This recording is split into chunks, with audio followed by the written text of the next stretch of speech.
Hello, good afternoon. My name is Samantha, and today we are going to be talking about mental health and the effect that it has on children.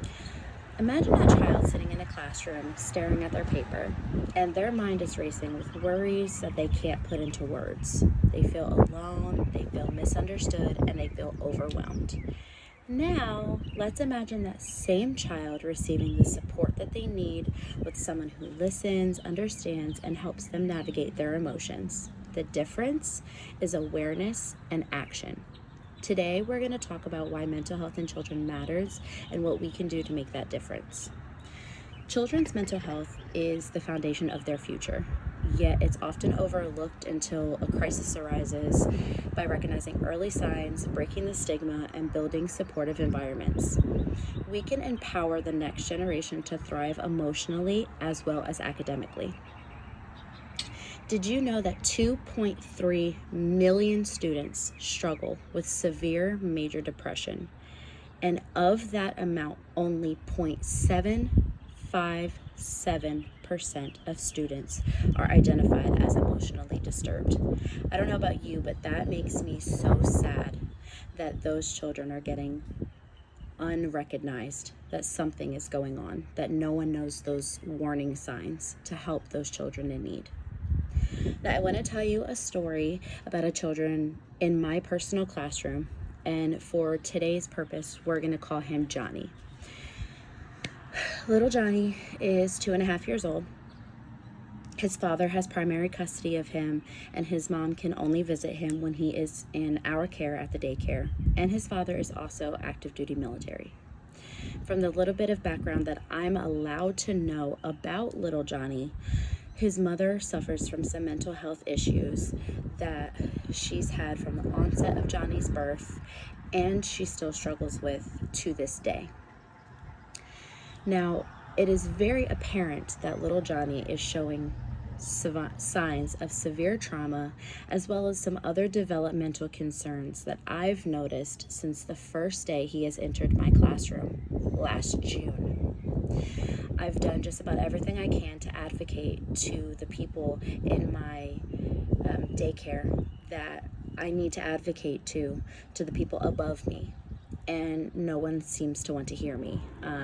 They make excuses that, well, he has a rough at-home life and he's too young. However, research and case studies have shown that children as young as babies can experience and sustain the effects of trauma, and if left untreated, can continue to affect the child into early adolescence and adulthood. In one of my trainings that I've actually had, we watch a video of parents fighting back and forth and screaming and arguing.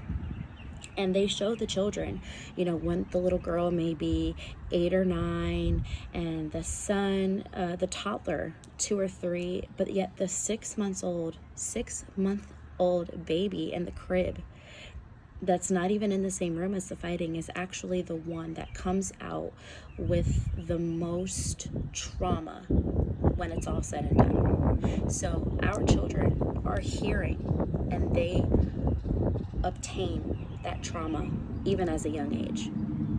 So the question now is, what can we do to keep our children and their mental health safe? As parents, we need to create routines. We need to express affection as much as possible with our children, and we need to make them feel safe and secure at home and build open communication with them. We listen and we don't judge. It might be a cute little trend on the internet right now, but it's true.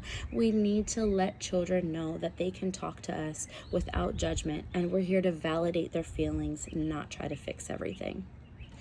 We need to allow them to show emotions, and we need to show them that we're not robots and we feel things, and then we need to model those emotions and do our best to handle those emotions so they see how to handle it too.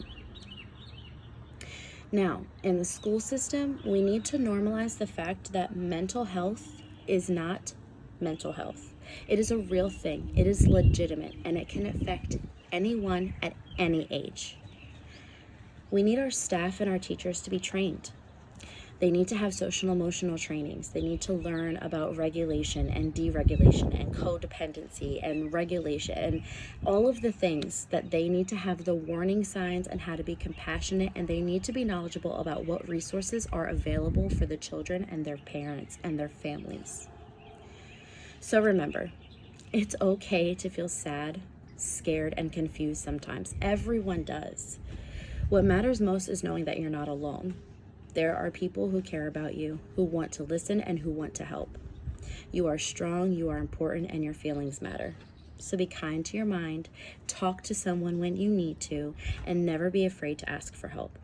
Because taking care of your mental health is just as important as taking care of your body. Now, before we conclude, I have this aid that I want to share with you. And it's actually the estimates of U.S. children with mental disorders. And it really might surprise you that 4.2 million actually are diagnosed with ADHD. So I'm just going to leave that there so you can kind of take a look at it. I won't read every single one of them, but 4.2 million of our children have ADHD. 2.2 are diagnosed as just simply behavioral problems. 1.3 of our children have depression. But I'm going to conclude with that. Thank you so much for listening. And please, let's take our children's mental health seriously and our own mental health seriously. And let's do something to make everyone better, the best that we can. Thank you so much.